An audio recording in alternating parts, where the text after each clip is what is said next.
নমস্কার বন্ধুরা, চলে এসেছি কিন্তু আজকে একটা বোয়াল মাছের রেসিপি নিয়ে। আজকে আমি রান্নাটা কেমনভাবে করেছি সেটাই কিন্তু তোমাদের সাথে শেয়ার করতে আমি চলে এসেছি।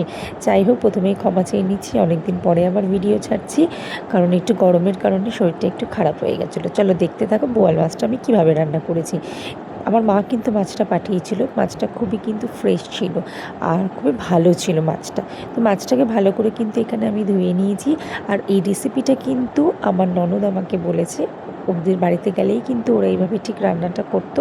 আমার খেতেও খুব ভালো লেগেছে বলে ওর থেকে ফোন করেই কিন্তু সকালবেলা আমি জেনে নিয়েছিলাম। যাই হোক, মাছটাকে দেখো আমি নুন, হলুদ আর এখানে একটু সর্ষের তেল মাখিয়ে নিয়েছি। সর্ষের তেলটা মাখিয়েছি যাতে বোয়াল মাছ না ফাটে। সবাই যেন কড়াইতে তেল দিলেই কিন্তু বোয়াল মাছ ফাটতে থাকে। এখানে আমি একটু সাদা জিরে নিয়েছি আর গোটা ধনে নিয়েছি, নিয়ে একটুখানি কিন্তু ভাজা ভাজা করে নিয়েছি। ওটাকেই কিন্তু আমরা পেস্ট করব। তারপর বোয়াল মাছগুলোকে এখানে ভেজে নিয়েছি, নিয়ে কিন্তু বোয়াল মাছগুলোকে আমরা তেল থেকে তুলে রেখেছি। এবার ওই তেলের মধ্যে কালো জিরে ফোড়ন দিয়ে দিয়েছি। আর ওই যে মশলাটা, জিরে আর ধনের যে মশলাটা ভাজা ভাজা করেছিলাম, ওটা আর একটা কাঁচা লঙ্কা কিন্তু আমি এখানে পেস্ট করেছি। তোমরা কিন্তু এর মধ্যে আদাও দিতে পারো, আমি আদা দিইনি।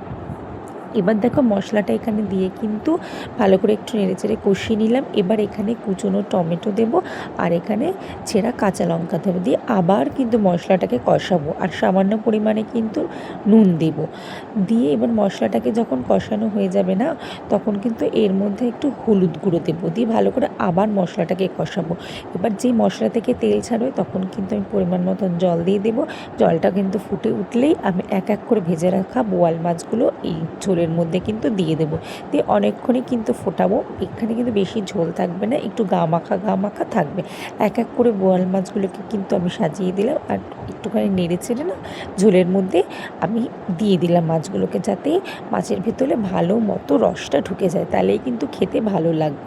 এইবার দেখো আবার কিন্তু মাছ মোটামুটি ফুটে উঠেছে। এবার উপর থেকে নামানোর আগে কিন্তু আমি এখানে ধনেপাতা কুচি দেবো। এটা মাস্ট, ধনেপাতা কুচি কিন্তু অবশ্যই দেবে। আর সামান্য পরিমাণে টেস্টটাকে ব্যালেন্সের জন্য আমি এখানে একটু চিনি দিয়েছিলাম। তো যাই হোক, আমাদের কিন্তু রেডি হয়ে গেছে বোয়াল মাছের এই রেসিপিটা। বোয়াল মাছের এই ঝালের রেসিপি তোমাদের কেমন লাগলো অবশ্যই আমাকে কমেন্টে জানিও।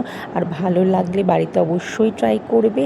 আর যদি আমার রেসিপিগুলো তোমাদের ভালো লাগে, আমার ভিডিও ভালো লাগে, তাহলে বন্ধুরা কী করবে, আমার চ্যানেলটাকে লাইক, শেয়ার অ্যান্ড সাবস্ক্রাইব করে দিও। এখনও যারা আমার চ্যানেলটাকে লাইক, শেয়ার, সাবস্ক্রাইব করনি, ঝটপট করো। তাড়াতাড়ি নিত্যদিনের ভিডিও পাওয়ার জন্য চ্যানেলটাকে লাইক, শেয়ার, সাবস্ক্রাইব করে দিও।